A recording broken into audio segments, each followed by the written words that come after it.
You slide out of your mother like it was no big deal for her. Let's say your mom was a bit promiscuous. After the doctor asked your mother how she felt, she asked the doctor the following. How do you feel? Horny. Really horny. Could you put him back so I can push him out again? From that day, you were traumatized, as you were born 9 times. From birth, you were doomed. Your mother was promiscuous on another level, which even made you memorize the alphabet based on the men she slept with. Bob, Chet, Don, Ed, Frank, Gus, Hal, Irv, John, Ken, Lou, Matt, Ned, Ox, Pat. Yeah, but your father was in the military. You were proud of him, but later realized he changed gender. Oh my God!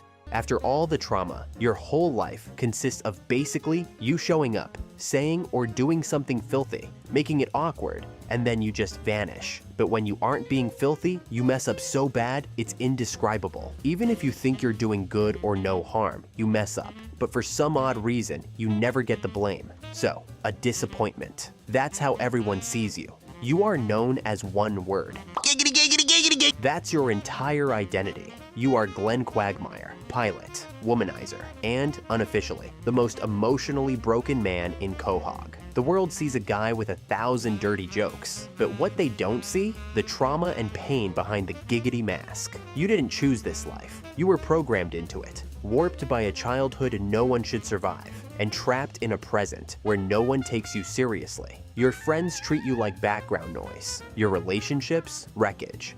Goodbye, Glenn.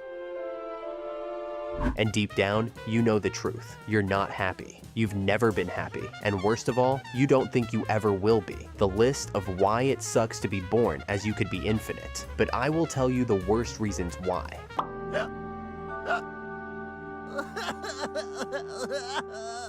Quagmire, you're not unlucky. You're cursed. You didn't ruin your life. Your mother did. Because of your mother, being promiscuous is in your DNA. It's so bad that you never think about any consequences, that you become a PDF file. So like all your worst moments, it starts with a party. You're doing what you do best, hooking up. You meet Kira. She says she's 23. You believe her. You don't ask questions. Because why would you? You're Glenn Giggity Quagmire. But the next day, Joe shows up. Did you have this underage girl? I don't want to go to jail, but I really want to take credit. Quagmire, I'm afraid you're under arrest for statutory rape. Now, you're not the guy who just makes gross jokes. You're a criminal. You could have lawyered up, claimed ignorance, played dumb, but your pride, it explodes. You brag about it. You smile in court. And suddenly, it's not funny anymore. This isn't a giggity gone wrong. You're a PDF file. You're facing 20 years in prison. I have no choice but to sentence you to 20 years in prison.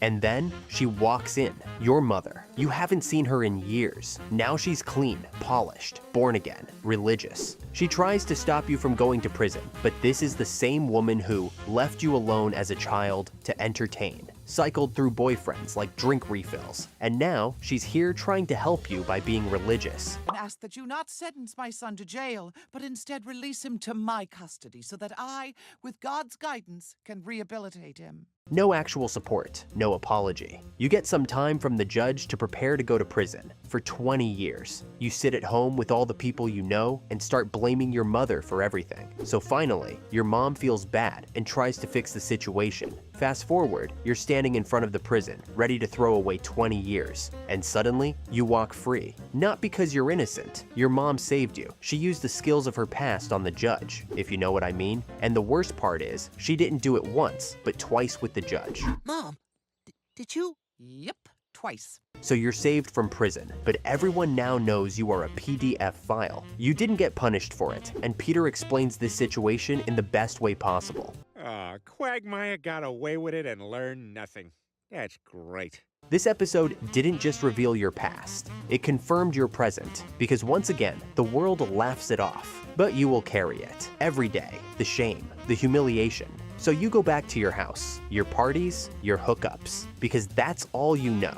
You were born into this. You didn't choose to be broken. We see you. The man built out of damage, held together by smirks and giggities. You'd think after all that, the worst was behind you. After being raised in chaos, humiliated in court, and publicly saved by the very woman who broke you. Maybe now you could breathe. Maybe now you could heal. But that's the thing about your trauma, Quagmire. Because the truth is, you weren't just raised by dysfunction. You were forged in it. And if you want to understand how you became Glenn Giggity Quagmire, you have to go back again, to your brothers, and to the war vet who called himself Dad. This is where the real damage started. It starts with a tennis story, just a casual trip down memory lane. I was born into a real tennis family. On my first birthday, my mother gave me a little head. Classic Quagmire, the smirk, the double meaning. But underneath that joke, pain. Because the truth is, you didn't have a childhood. You had a training camp. Your family didn't raise you. They shaped you like a weapon. You weren't born to play tennis. You were born to win, or else. No toys, no bedtime stories, just drills, just pressure, just pain. And then, casually, like it's nothing, you say, I had 6 brothers, but they'd all sliced off their hands opening a tennis ball can. Possibly the most dangerous object known to mankind. Hey guys, anyone want to play tennis? Llewellyn, no! That's 6 siblings, gone, maimed, destroyed by the same system that raised you. And what did your parents do? They handed you the same can, and just when you think you've hit peak trauma, you drop another bomb. But I would do everything I could to make my now female father happy. Peter even stops you. I feel like you skipped over a very big story point right there. But you brush past it. You skip the hard parts. You live your life by not looking back. Your father was a war hero, a World War II vet. That's why you weren't just playing tennis. You were reenacting D-Day with a ball machine. You were 10 years old, dodging 90 miles per hour serves, while your father screamed at you like it was Omaha Beach. This wasn't childhood. This was trauma boot camp. And you know what's really twisted? You succeeded. You became a star. You won tournaments. You got the baddest girls. You know, if you're free after this, we could go back to my place and try to fit some balls in your can. You were the golden child, the only one who made it. Eventually you became worse in a short period of time. You started smashing your racket, and the worst thing happened during your last game on November 11th, 2001. You weren't fit when serving, your ball took a wrong course. Yep, you caused 9/11, but people didn't blame as you said. Everyone blamed the Muslims. It was a bad day, like you said. My second serve was no better. You lost the only thing your parents ever respected about you. There was nothing left except silence. So you found a new scoreboard, not on the tennis court, but in the bedroom. You turned validation into conquest, affection into addiction. Sex became your sport. Every woman, another win, another point. Because if you stop, if you lose, you're not a man. You're just that scared kid again. You built your personality out of pressure. This was part your origin story. It was the blueprint for Giggidy, because you weren't born broken. You were engineered by pressure, by expectation, by a family that only loved you when you won. So you left that world behind. You traded rackets for hookups, trophies for attention, and for a while, it worked. But there's one thing you didn't realize, Quagmire. No matter how fast you run from your past, you can't outrun consequences, because one day, that past shows up on your doorstep, not as a scandal, not as a punchline, but as a daughter. And when that happens, your whole fake world collapses. Because this time, you can't giggity your way out of it. Here's something nobody ever said to you. You're lonely. You pretend you've got it all. The women, the laughs, the freedom. But when the party stops and the doors close, no one's there. And in this episode, your past comes knocking, and she doesn't want to hook up. It starts in classic Quagmire fashion. You meet Courtney, a high school girl, and you're seconds away from crossing a line. Again. But then, the twist hits harder than a slap from Lois. Courtney isn't just some random girl. She's your daughter. Your biological daughter. Oh, Glenn. Oh, Giggity.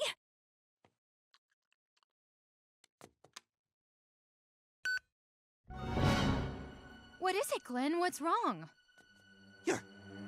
You're my daughter!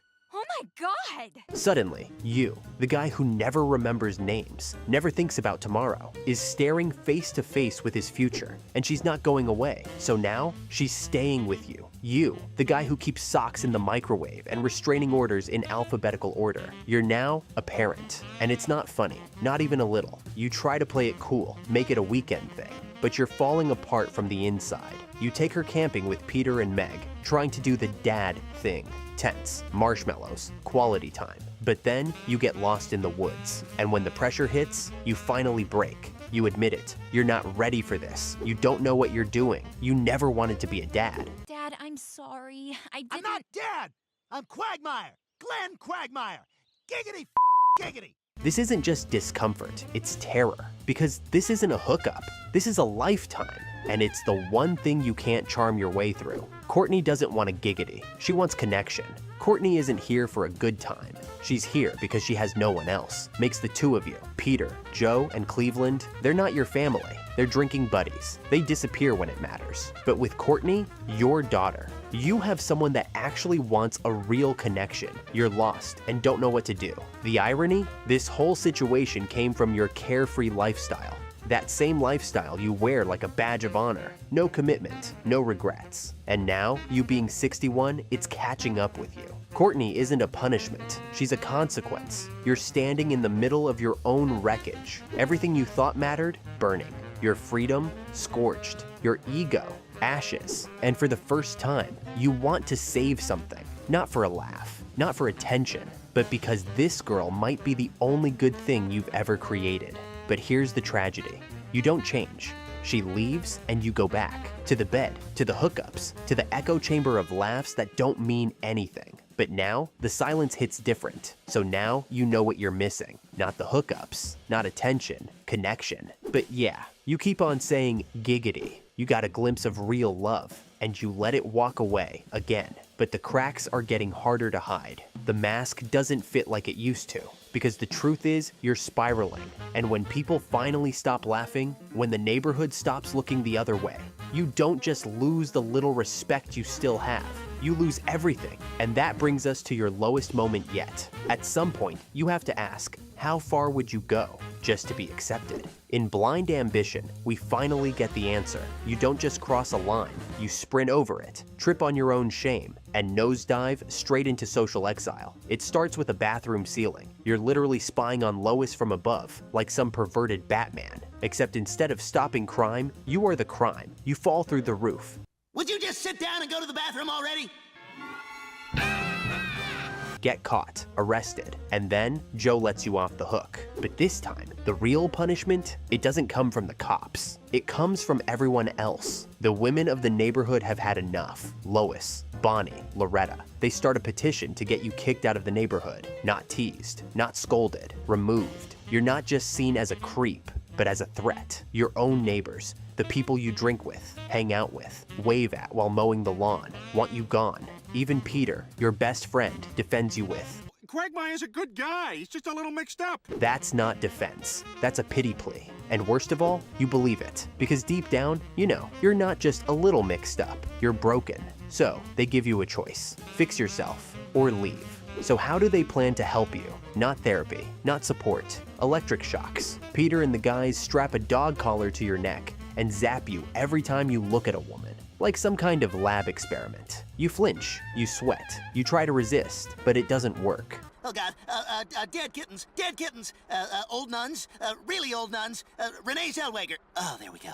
Hey, good. Because this isn't about discipline, it's about damage. You've spent your entire life building this persona. Just to remind you, you are 61 years old, this identity, this armor, and now you're expected to just delete it? You don't even know who you are without it. And that becomes crystal clear at the mall. You see cheerleaders playing in a fountain. Your brain short circuits. You bolt into the nearest room, which just happens to be a CCTV surveillance hub with dozens of screens showing changing rooms. You don't stop to think, you just act, because that's who you are. Your first instinct is always the worst one. But then, something unexpected happens. You see a woman having a heart attack, and you save her. You perform CPR. You bring her back to life. Everyone cheers. You're called a hero. But there's one tiny, devastating detail. You didn't know you were doing CPR. You weren't trying to help her. You were trying to take advantage of an unconscious woman. And when you look up and ask, You saved her life! Thank God you know CPR!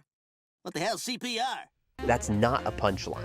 That's a confession. Everyone around you still thinks you've changed. They praise you. Say you've grown, that you're back to normal. But you haven't changed. Not really. You were nearly thrown out of your own home. You were zapped like an animal. You were publicly humiliated. And still, you couldn't stop. Because you're not in control. Not of your life. Not of your impulses. Not of anything. You've built your entire identity on a reflex you can't master, and when you finally do something good, it's completely by accident. That's the punchline. Because deep down, this was never about lust. It was never about the giggity. It was about attention, affection, connection. But you don't know how to ask for it. So instead, you push, you chase, you violate. You sabotage every shot at redemption. Even when you try to be better, you fall backward into the worst version of yourself. Oh, looks like somebody's hungry. All right. Let's not sugarcoat it. Glenn Quagmire, being you, it's not fun, it's not sexy, it's not living the dream. It's a slow motion tragedy in a Hawaiian shirt, because behind every smirk, behind every giggity, is a man who never healed. We've seen behind the curtain now, and what's back there isn't just sad, it's broken. Your hypersexuality lands you in court facing 20 years. The same mother who engineered your trauma has to save you. Not out of love, out of guilt. Your childhood wasn't a memory. It was a trauma reel. Tennis wasn't a sport. It was warfare. Your dad trained you like a soldier. Your brothers were casualties. And the only thing you learned, you finally meet the daughter you never knew you had. And for one beautiful second, we think, maybe, this is your turning point.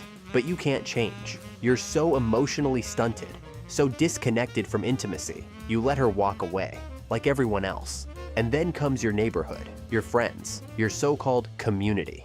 They wanted you gone.